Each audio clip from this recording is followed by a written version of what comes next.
ಹರೇ ಕೃಷ್ಣ. ಭಗವದ್ಗೀತೆ ಅಧ್ಯಾಯ 6. ಶ್ಲೋಕದ ಅನುವಾದ ಹಾಗೂ ಶ್ಲೋಕದ ಭಾವಾರ್ಥ. ಶ್ಲೋಕ 4. ಯದಾ ಹಿನೇಂದ್ರಿಯಾರ್ಥೇಷು ನ ಕರ್ಮಸ್ವನುಸಜ್ಜತೆ ಸರ್ವಸಂಕಲ್ಪ ಸನ್ಯಾಸಿ ಯೋಗಾರೂಢಸ್ತದೋಚ್ಯತೆ. ಅನುವಾದ: ಒಬ್ಬ ಮನುಷ್ಯನು ಎಲ್ಲ ಐಹಿಕ ಬಯಕೆಗಳನ್ನು ತ್ಯಜಿಸಬಹುದು. ಇಂದ್ರಿಯ ತೃಪ್ತಿಗಾಗಿ ಕರ್ಮ ಮಾಡದೆ ಫಲಾಪೇಕ್ಷೆಯ ಕರ್ಮದಲ್ಲಿ ತೊಡಗದೇ ಇರಬಹುದು. ಇಂತಹ ಮನುಷ್ಯನನ್ನು ಯೋಗಾರೂಢ ಎಂದು ಕರೆಯುತ್ತಾರೆ. ಭಾವಾರ್ಥ: ಮನುಷ್ಯನು ಭಗವಂತನ ಆಧ್ಯಾತ್ಮಿಕ ಪ್ರೇಮಪೂರ್ವಕ ಸೇವೆಯಲ್ಲಿ ಸಂಪೂರ್ಣವಾಗಿ ತೊಡಗಿದ್ದಾಗ ಅವನು ತನ್ನಲ್ಲಿಯೇ ಸಂತೃಪ್ತನಾಗಿರುತ್ತಾನೆ. ಆದುದರಿಂದ ಆತನು ಇಂದ್ರಿಯ ತೃಪ್ತಿಯಲ್ಲಾಗಲಿ ಕಾಮ್ಯ ಕರ್ಮಗಳಲ್ಲಾಗಲಿ ತೊಡಗುವುದಿಲ್ಲ. ಇಲ್ಲವಾದರೆ ಮನುಷ್ಯನು ಕೆಲಸ ಮಾಡದೆ ಬದುಕಲು ಸಾಧ್ಯವಿಲ್ಲವಾದುದರಿಂದ ಆತನು ಇಂದ್ರಿಯ ತೃಪ್ತಿಯಲ್ಲಿ ತೊಡಗಬೇಕು. ಕೃಷ್ಣ ಪ್ರಜ್ಞೆ ಇಲ್ಲದಿದ್ದರೆ ಮನುಷ್ಯನು ಸದಾ ಸ್ವಾರ್ಥಪರ ಕಾರ್ಯಗಳಲ್ಲಿ ಅಥವಾ ವಿಸ್ತೃತವಾದ ಸ್ವಾರ್ಥ ಕಾರ್ಯಗಳಲ್ಲಿ ತೊಡಗಬೇಕಾಗುತ್ತದೆ. ಆದರೆ ಕೃಷ್ಣ ಪ್ರಜ್ಞೆ ಇರುವ ಮನುಷ್ಯನು ಎಲ್ಲವನ್ನೂ ಕೃಷ್ಣನ ತೃಪ್ತಿಗಾಗಿ ಮಾಡಬಹುದು. ಹೀಗೆ ಆತನು ಇಂದ್ರಿಯ ತೃಪ್ತಿಯಿಂದ ಸಂಪೂರ್ಣವಾಗಿ ನಿರ್ಲಿಪ್ತನಾಗಬಹುದು. ಇಂತಹ ಸಾಕ್ಷಾತ್ಕಾರವಿಲ್ಲದವನು ಯೋಗದ ಏಣಿಯ ಅತ್ಯುನ್ನತ ಮೆಟ್ಟಿಲಿಗೆ ಏರುವ ಮುನ್ನ ಐಹಿಕ ಬಯಕೆಗಳಿಂದ ತಪ್ಪಿಸಿಕೊಳ್ಳಲು ಯಾಂತ್ರಿಕವಾಗಿ ಪ್ರಯತ್ನಿಸಬೇಕಾಗುತ್ತದೆ. ಶ್ಲೋಕ 5. ಉದ್ಧರೇದಾತ್ಮನಾತ್ಮಾನಂ ನಾತ್ಮಾನಂ ಅವಸಾದಯೇತ್ ಆತ್ಮೈವ ಹ್ಯಾತ್ಮನೋ ಬಂಧುರಾತ್ಮೈವ ರಿಪುರಾತ್ಮನಃ.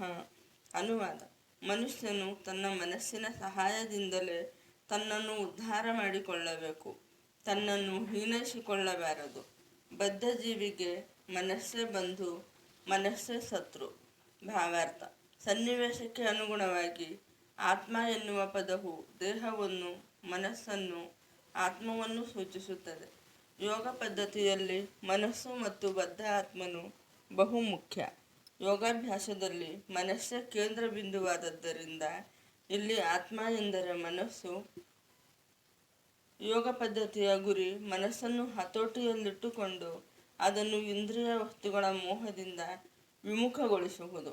ಬದ್ಧ ಆತ್ಮವನ್ನು ಅಜ್ಞಾನದ ಕೆಸರಿನಿಂದ ಬಿಡುಗಡೆ ಮಾಡಲು ಸಾಧ್ಯವಾಗುವಂತೆ ಮನಸ್ಸಿಗೆ ಶಿಕ್ಷಣವನ್ನು ನೀಡಬೇಕು ಎಂದು ಇಲ್ಲಿ ಒತ್ತಿ ಹೇಳಿದೆ. ಐಹಿಕ ಅಸ್ತಿತ್ವದಲ್ಲಿ ಮನುಷ್ಯನು ಮನಸ್ಸಿನ ಮತ್ತು ಇಂದ್ರಿಯಗಳ ಪ್ರಭಾವಕ್ಕೆ ಒಳಗಾಗುತ್ತಾನೆ. ವಾಸ್ತವವಾಗಿ ಮಿಥ್ಯಾ ಅಹಂಕಾರವು ಐಹಿಕ ಪ್ರಕೃತಿಯ ಮೇಲೆ ಯಜಮಾನಿಕೆಯನ್ನು ನಡೆಸಲು ಬಯಸುತ್ತದೆ. ಮನಸ್ಸು ಮಿಥ್ಯಾ ಅಹಂಕಾರದೊಡನೆ ಸಿಕ್ಕಿಕೊಂಡಿರುತ್ತದೆ. ಇದರಿಂದಲೇ ಪರಿಶುದ್ಧ ಆತ್ಮನು ಈ ಐಹಿಕ ಜಗತ್ತಿನಲ್ಲಿ ಸಿಕ್ಕಿಬಿದ್ದಿದ್ದಾನೆ. ಆದುದರಿಂದ ಐಹಿಕ ತಳುಕಿಗೆ ಮೋಹಗೊಳ್ಳದಂತೆ ಮನಸ್ಸಿಗೆ ಶಿಕ್ಷಣವನ್ನು ನೀಡಬೇಕು. ಹೀಗೆ ಬದ್ಧ ಆತ್ಮವನ್ನು ಉದ್ಧಾರ ಮಾಡಬಹುದು. ಇಂದ್ರಿಯ ವಸ್ತುಗಳ ಆಕರ್ಷಣೆಗಾಗಿ ಮನುಷ್ಯನು ತನ್ನನ್ನು ಕೀಳು ಮಾಡಿಕೊಳ್ಳಬಾರದು. ಇಂದ್ರಿಯ ವಸ್ತುಗಳಿಂದ ಮನುಷ್ಯನು ಆಕರ್ಷಿತನಾದಷ್ಟು ಐಹಿಕ ಅಸ್ತಿತ್ವದಲ್ಲಿ ಸಿಲುಕಿಕೊಳ್ಳುತ್ತಾನೆ. ಬಿಡಿಸಿಕೊಳ್ಳುವುದಕ್ಕೆ ಅತ್ಯುತ್ತಮ ಮಾರ್ಗವೆಂದರೆ ಮನಸ್ಸನ್ನು ಕೃಷ್ಣ ಪ್ರಜ್ಞೆಯಲ್ಲಿ ಸದಾ ತೊಡಗಿಸುವುದು. ಹಿ ಎನ್ನುವ ಪದವನ್ನು ಈ ಅಂಶವನ್ನು ಒತ್ತಿ ಹೇಳಲು ಬಳಸಿದೆ. ಎಂದರೆ ಇದನ್ನು ಮಾಡಲೇಬೇಕು. ಹೀಗೆಂದು ಹೇಳಿದೆ.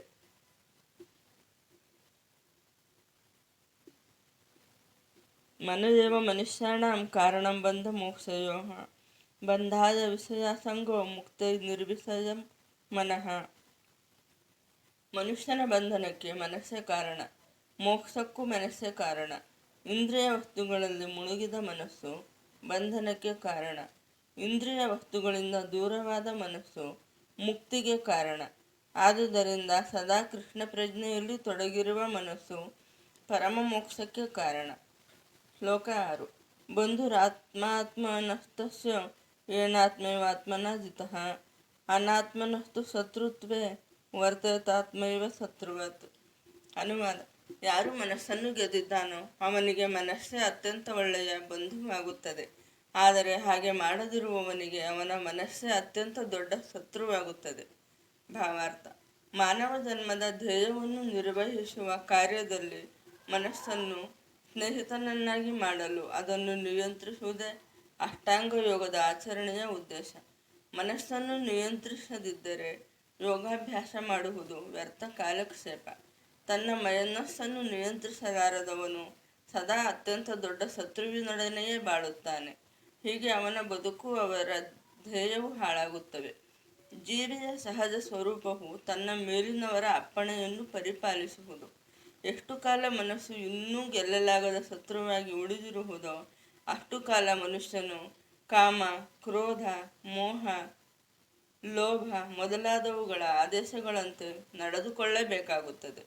ಆದರೆ ಮನಸ್ಸನ್ನು ಗೆದ್ದಾಗ ಎಲ್ಲರ ಹೃದಯಗಳಲ್ಲಿ ಪರಮಾತ್ಮನಾಗಿ ನೆಲೆಸಿರುವ ದೇವೋತ್ತಮ ಪರಮಪುರುಷನ ಅನುಜ್ಞೆಯಂತೆ ನಡೆಯಲು ಮನುಷ್ಯನು ತಾನಾಗಿ ಒಪ್ಪಿಕೊಳ್ಳುತ್ತಾನೆ. ನಿಜವಾದ ಯೋಗಾಭ್ಯಾಸಕ್ಕೆ ಹೃದಯದೊಳಗಿರುವ ಪರಮಾತ್ಮನನ್ನು ಭೇಟಿಯಾಗಿ ಅವನ ಅನುಜ್ಞೆಯಂತೆ ನಡೆದುಕೊಳ್ಳುವುದು ಅಗತ್ಯ. ಕೃಷ್ಣ ಪ್ರಜ್ಞೆಯನ್ನು ನೇರವಾಗಿ ಸ್ವೀಕರಿಸಿದರೆ ಭಗವಂತನ ಪ್ರೇರಣೆಗೆ ಸಂಪೂರ್ಣ ಶರಣಾಗತಿಯು ತಂತಾನೇ ಬರುತ್ತದೆ. ಶ್ಲೋಕ 7. ಜಿತಾತ್ಮನಃ ಪ್ರಶಾಂತಸ್ಯ ಪರಮಾತ್ಮ ಸಮಾಹಿತಃ ಶೀತೋಷ್ಣ ಸುಖ ದುಃಖೇಸು ತಥಾ ಮಾನಾಪಮಾನಯೋಃ. ಅನುವಾದ: ಮನಸ್ಸನ್ನು ಗೆದ್ದವನಿಗೆ ಆಗಲೇ ಪರಮಾತ್ಮನು ಮುಟ್ಟಿದಂತೆ, ಏಕೆಂದರೆ ಅವನು ಶಾಂತಿಯನ್ನು ಸಾಧಿಸಿದ್ದಾನೆ. ಅಂತಹ ಮನುಷ್ಯನಿಗೆ ಸುಖ ದುಃಖಗಳು, ಶೀತೋಷ್ಣಗಳು, ಮಾನಾಪಮಾನಗಳು ಎಲ್ಲವೂ ಒಂದೇ. ಭಾವಾರ್ಥ: ದೇವೋತ್ತಮ ಪರಮಪುರುಷನು ಪರಮಾತ್ಮನಾಗಿ ಎಲ್ಲರ ಹೃದಯಗಳಲ್ಲಿ ನೆಲೆಸಿದ್ದಾನೆ. ಪ್ರತಿಯೊಂದು ಜೀವಿಯು ಆತನ ಆಜ್ಞೆಯಂತೆ ನಡೆದುಕೊಳ್ಳಬೇಕೆಂಬುದೇ ಉದ್ದೇಶ. ಬಾಹ್ಯ ಮಾಯಾಶಕ್ತಿಯು ಮನಸ್ಸಿಗೆ ದಾರಿ ತಪ್ಪಿಸಿದಾಗ ಮನುಷ್ಯನು ಐಹಿಕ ಕಾರ್ಯಗಳಲ್ಲಿ ಸಿಕ್ಕಿಕೊಳ್ಳುತ್ತಾನೆ. ಆದುದರಿಂದ ಯೋಗ ಪದ್ಧತಿಗಳಲ್ಲಿ ಯಾವುದಾದರೂ ಒಂದರ ಮೂಲಕ ಮನುಷ್ಯನ ಮನಸ್ಸನ್ನು ನಿಯಂತ್ರಿಸುತ್ತಲೇ ಆತನು ಗುರಿಯನ್ನು ಮುಟ್ಟಿದ್ದಾನೆ ಎಂದು ಭಾವಿಸಬೇಕು.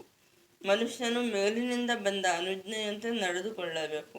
ಮನುಷ್ಯನ ಮನಸ್ಸು ಪರಾಪ್ರಕೃತಿಯಲ್ಲಿ ನೆಲೆಸಿದಾಗ ಪರಮಪ್ರಭುವಿನ ಅನುಜ್ಞೆಯನ್ನು ಅನುಸರಿಸುವುದನ್ನು ಬಿಟ್ಟು ಆತನಿಗೆ ಬೇರೆ ಮಾರ್ಗವೇ ಇಲ್ಲ.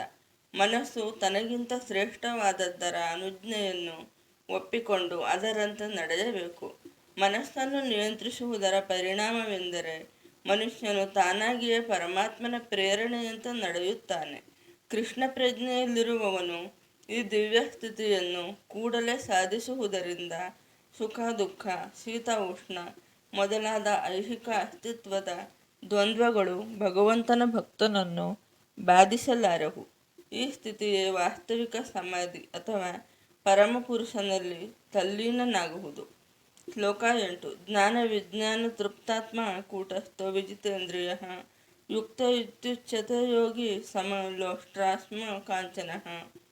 ಅನುವಾದ: ಒಬ್ಬ ಮನುಷ್ಯನು ತಾನು ಗಳಿಸಿದ ಜ್ಞಾನ ಮತ್ತು ಸಾಕ್ಷಾತ್ಕಾರಗಳಿಂದ ಸಂಪೂರ್ಣ ತೃಪ್ತಿಯನ್ನು ಪಡೆದಿದ್ದರೆ ಆತನು ಆತ್ಮ ಸಾಕ್ಷಾತ್ಕಾರದಲ್ಲಿ ಸ್ಥಿರವಾಗಿರುವನೆಂದು ಮತ್ತು ಯೋಗಿ ಎಂದು ಹೇಳುತ್ತಾರೆ. ಇಂತಹ ಮನುಷ್ಯನು ಸಮಾಧಿಯಲ್ಲಿದ್ದು ಇಂದ್ರಿಯಗಳನ್ನು ಗೆದ್ದಿರುತ್ತಾನೆ. ಮಣ್ಣಾಗಲಿ ಕಲ್ಲಾಗಲಿ ಅಥವಾ ಚಿನ್ನವಾಗಲಿ ಎಲ್ಲವನ್ನೂ ಆತನು ಒಂದೇ ರೀತಿಯಾಗಿ ಕಾಣುತ್ತಾನೆ. ಭಾವಾರ್ಥ: ಪರಮಸತ್ಯದ ಸಾಕ್ಷಾತ್ಕಾರವಿಲ್ಲದ ಪುಸ್ತಕ ಜ್ಞಾನದಿಂದ ಪ್ರಯೋಜನವಿಲ್ಲ. ಇದನ್ನು ಹೀಗೆ ಹೇಳಿದೆ: ಅತಃ ಶ್ರೀಕೃಷ್ಣ ನಾಮಾದಿ ನ ಭವೇದ್ಗ್ರಾಹ್ಯಂ ಇಂದ್ರಿಯೈಃ ಸೇವೋನ್ಮುಖೇ ಹಿ ಜಿಹ್ವಾದೌ ಸ್ವಯಮೇವ ಸ್ಫುರತ್ಯದಃ.